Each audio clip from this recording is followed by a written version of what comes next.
Hello friends, welcome to Nihira Techiees. This video I'm going to explain unit of work in .NET Core version 7.0.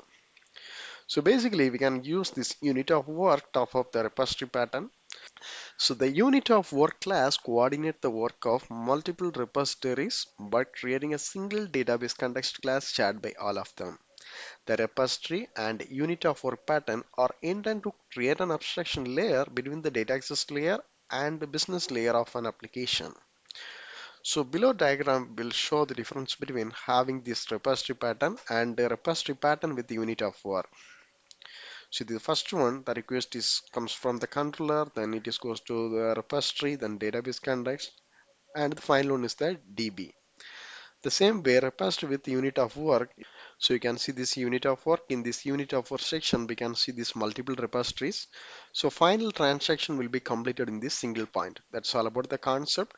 Here I shared some advantages of having this unit of work. The first one is abstract the data access layer and the business access layer of an application. The second one is manage in memory database operations and later saves in memory updates the transaction into the database and facilitate to make the layers closely coupled using this dependency injection and facilitate to follow the unit testing or test driven development. Okay.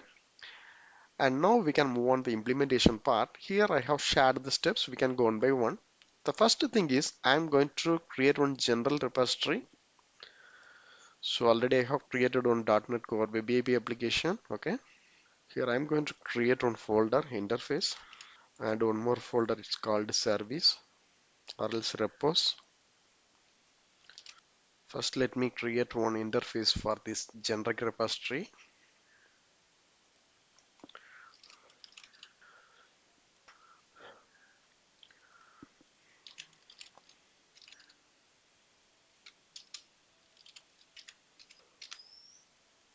And here we can define some default methods.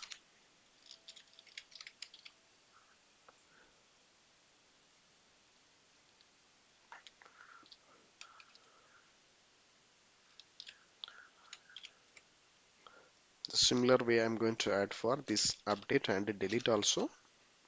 Next, let me generate this repository class.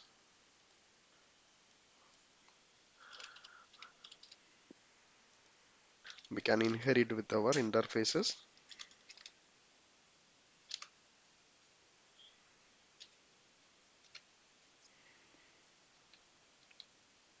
Let's do this. Okay, this is fine. Next, I'm going to create the models and the dbcontext file. For doing this one, I'm going to use this entity framework database first approach. So let me install the required libraries first from the NuGet packages. So the first one is entity framework core, and the second one is entity framework core.sql server, and the third one is entity framework core.tools, and the final one is entity framework core.design. Okay, the installation gets completed. Let me rebuild the solution. Okay, next we can generate our model file using this scaffold command. So in this package manager console, for handling this entity framework core, I already created the separate video. I will share that link in the description. If required, you have to watch it. Now look like our models and the database context files are generated. See now. So this is my database context file, land db context. Okay. Here let me move this connection string into our app settings.json file.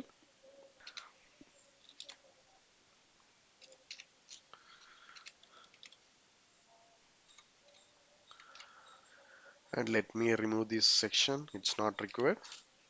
And one more thing, this database context class, I'm going to inject in the many of the classes. So let me register in our program.cs file.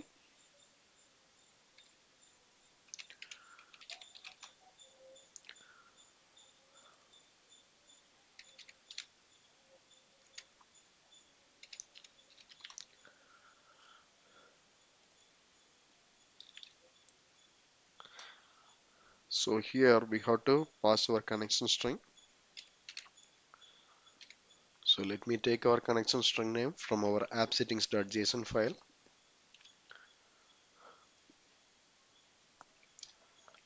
Okay, this is fine. Next, I'm going to inject our dbcontext class into our general repository.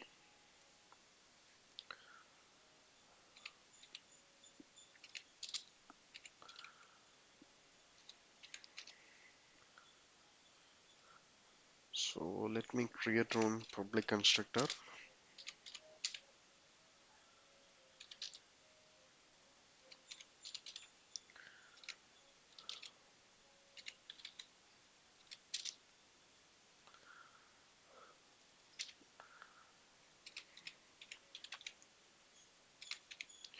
Okay, this is fine. And the next thing is we have to access the individual object like our table. So let me declare on db set here.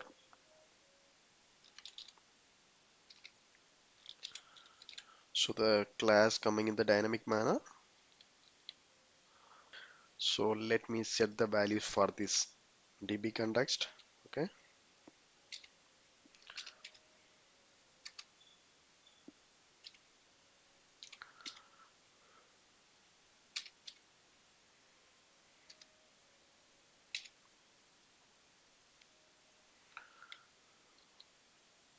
Okay, great. We have completed our generic repository with the default implementation. And now I'm going to create the individual repositories. First, let me create an interface. So this is for me take, yeah, we can take this customer, okay?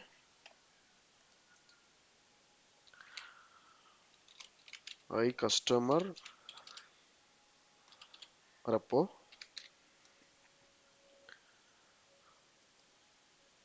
Here I'm going to implement with our generic repository interface. And instead of this T, we can use our actual class table customer. Okay, this is our model class, right? And now I'm going to create the repository class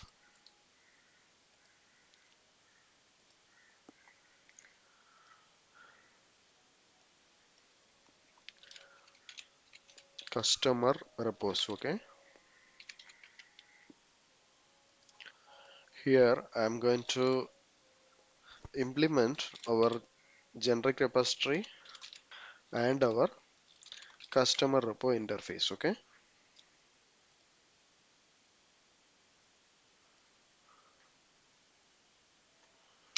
okay, this is fine. Hereafter we can implement all of our methods one by one. So let me go to this generic repository. So for this get all method, so let me complete the implementation here.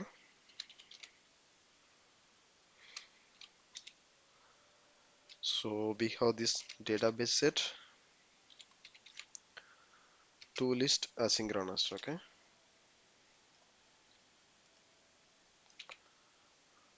and let me mark this as the virtual one. So in our customer repository, public override. Okay, so this is fine. So we can verify this one. If it is working, we can implement all the methods one by one. Now let me go to the controller. Here I'm going to create one empty controller first. API empty controller, and the name is customer,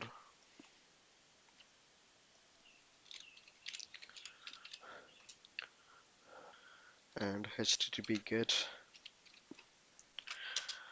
public asynchronous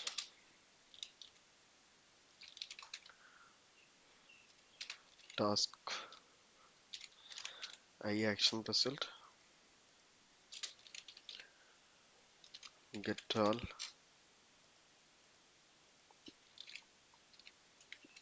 Okay, so our method is ready.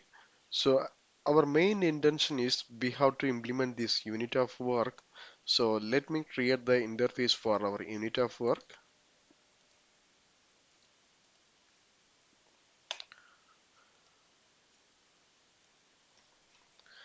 I unit of work. So in the normal repository pattern, already we have this repository, so we can inject in our controller, we can use it. So for this unit of our concept, I'm creating one more interface, right? Here we can define our first interface, I customer repo, customer repo. And the same way, I'm going to have one more function.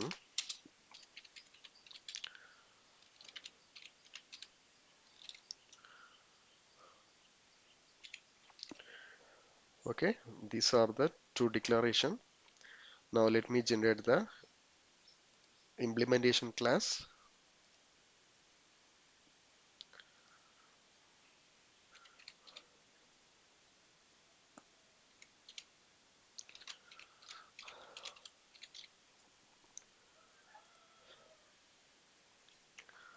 Let me implement our interface here.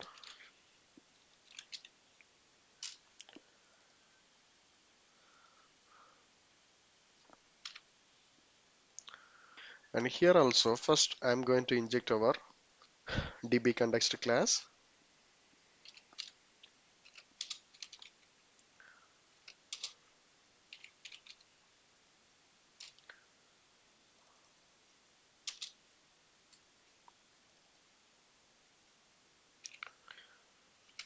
So let me inject here. Okay. Next, let me create the constructor.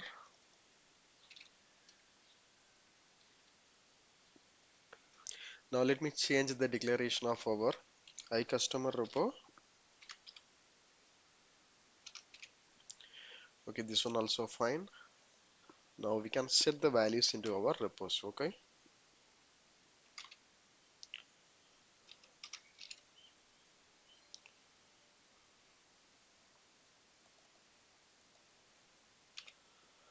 Okay, this is fine. And the next thing is complete asynchronous. So this is actually for handling all the save changes.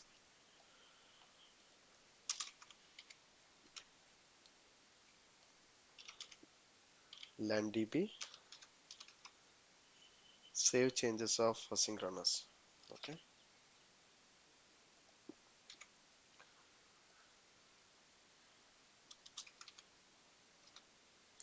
Okay, we have completed our unit of work. Let me register in our program.cs file. So builder.service.add scoped.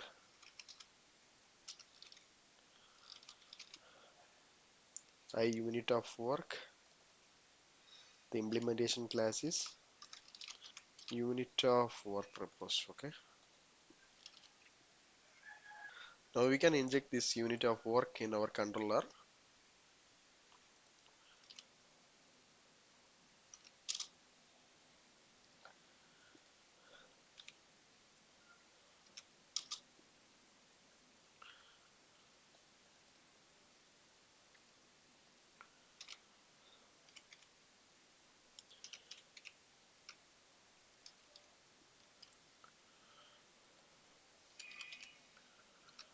Return this dot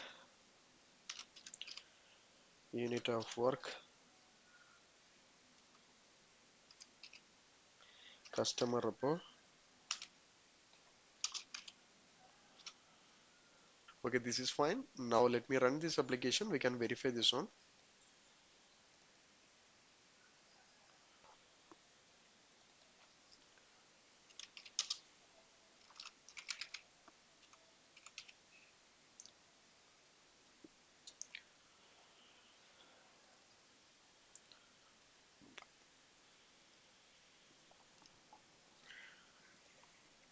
So let me execute this one.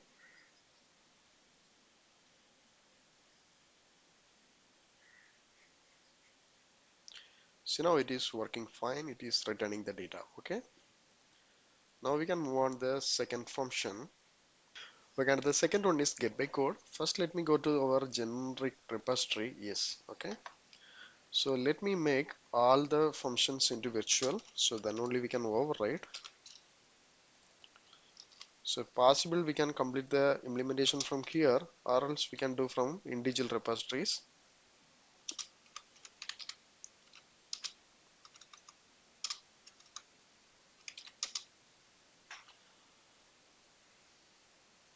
this one get asynchronous. Okay, for this one what we can do, wait db set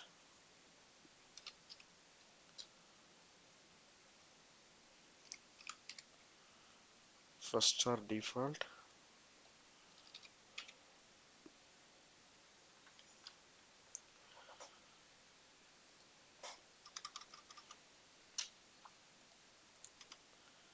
Okay, this should be like this.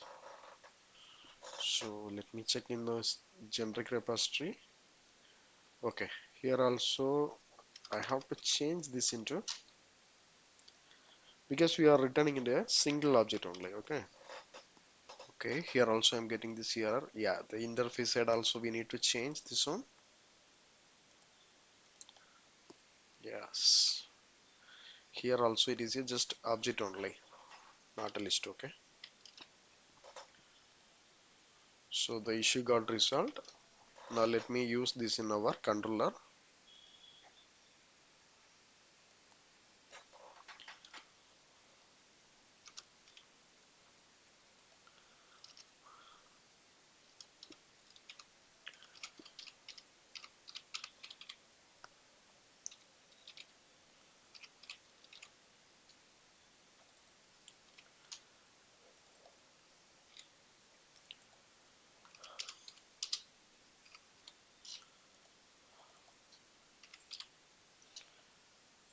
Get asynchronous and ID. So I hope this one also will work. Anyway, we can check this one.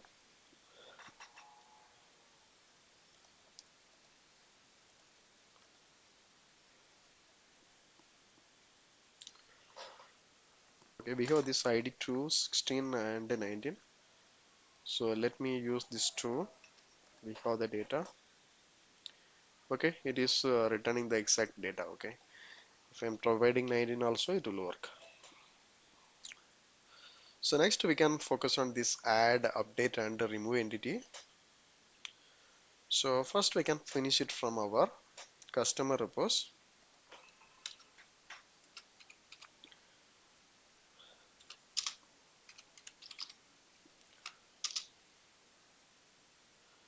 Add entity. Okay,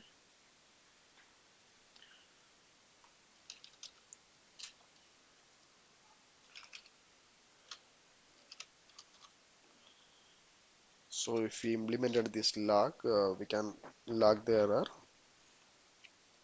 Wait, again this db set dot add asynchronous. So we have this object,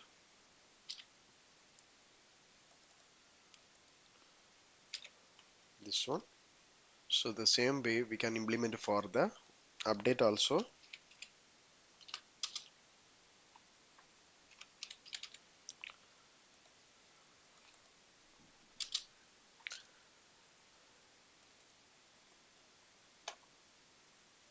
For this one we can use this first char default function.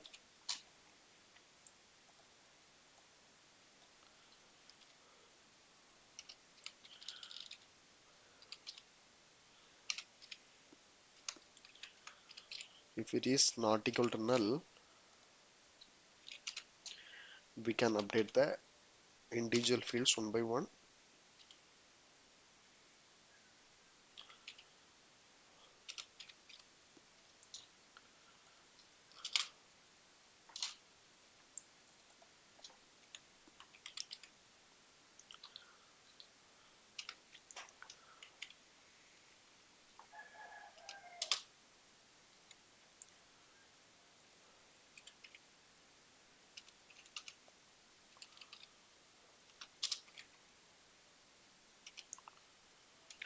Okay, now let me go to our controller side.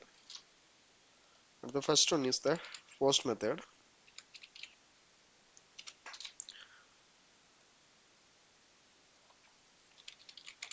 Create.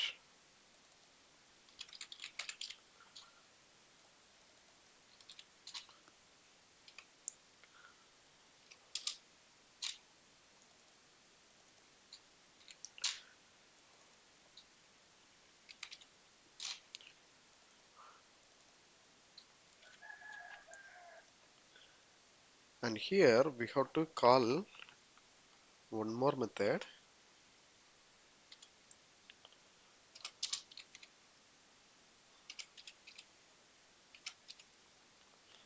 complete asynchronous. Okay,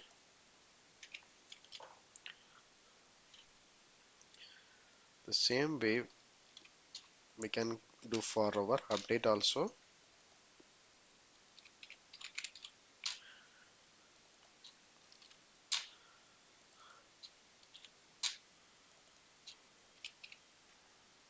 Update entity. Next we can verify these two items.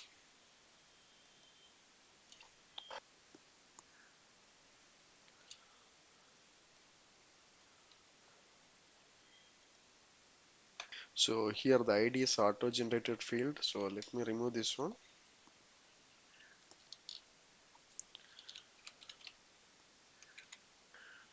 So let me execute it.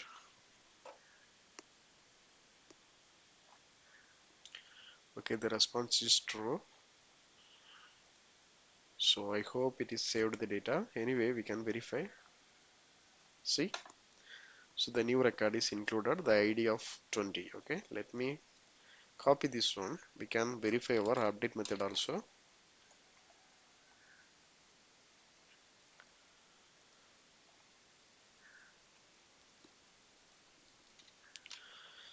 So instead of this email we can provide, and this credit limit also I provided 2000. Okay, okay, it is hit at the breakpoint.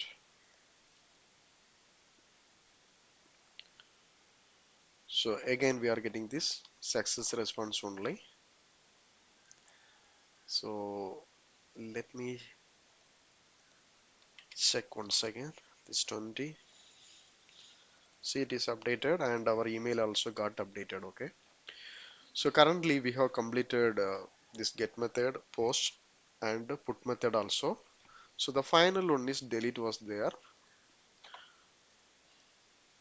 So actually for this update also I given a post method, so we can change this one into a put method. Okay, both are fine. Final one is, as I mentioned, this delete. The steps are same only. First let me call this override method, delete entity, and we have to take the existing data, and if it is there,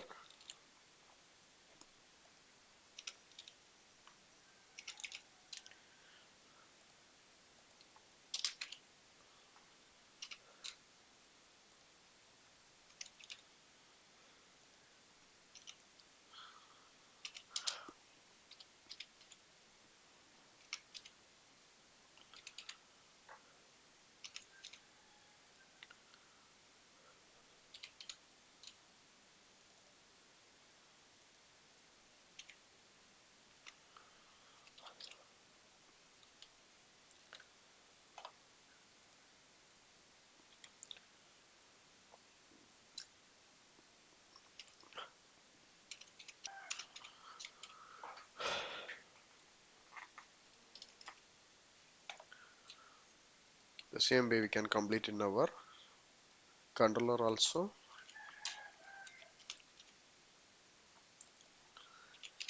HTTP delete, and the method name is remove.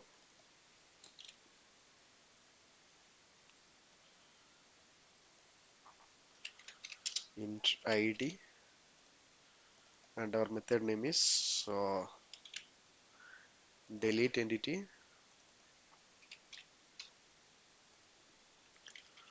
Okay, now we are good. So let me run the application once again.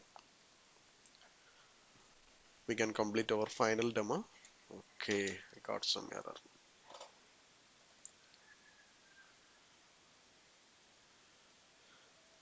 Yeah, this should be ID, that's it.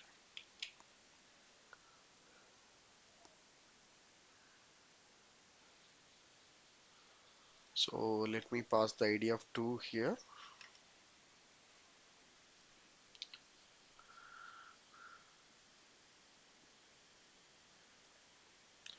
Okay, response is 200. We can verify here. See, the 2 got removed. So we can do one final demo. First, I'm going to create one new record, okay?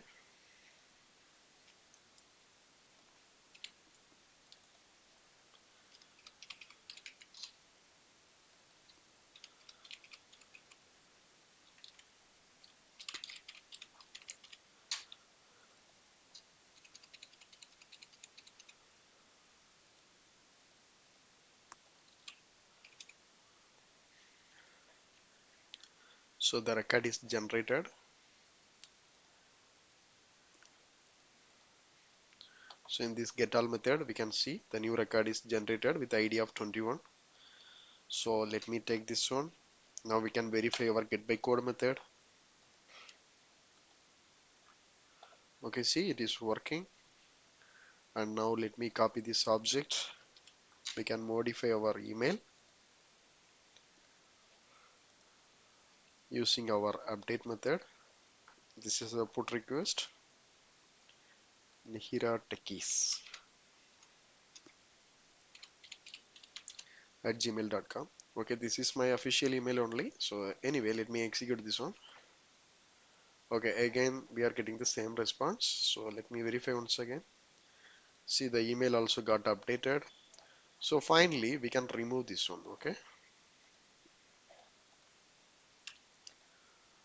so it is removed successfully. Again I am trying to access this one. See, now I am getting this empty data. The response I am getting 200 because always I added the 200 response only. Okay, now we are in the end of the video. Still, if you have any doubts or clarification, please post in the comment box, and also please don't forget to subscribe my channel so we can see one of the interesting topic in my upcoming videos. Thank you. Thanks for watching.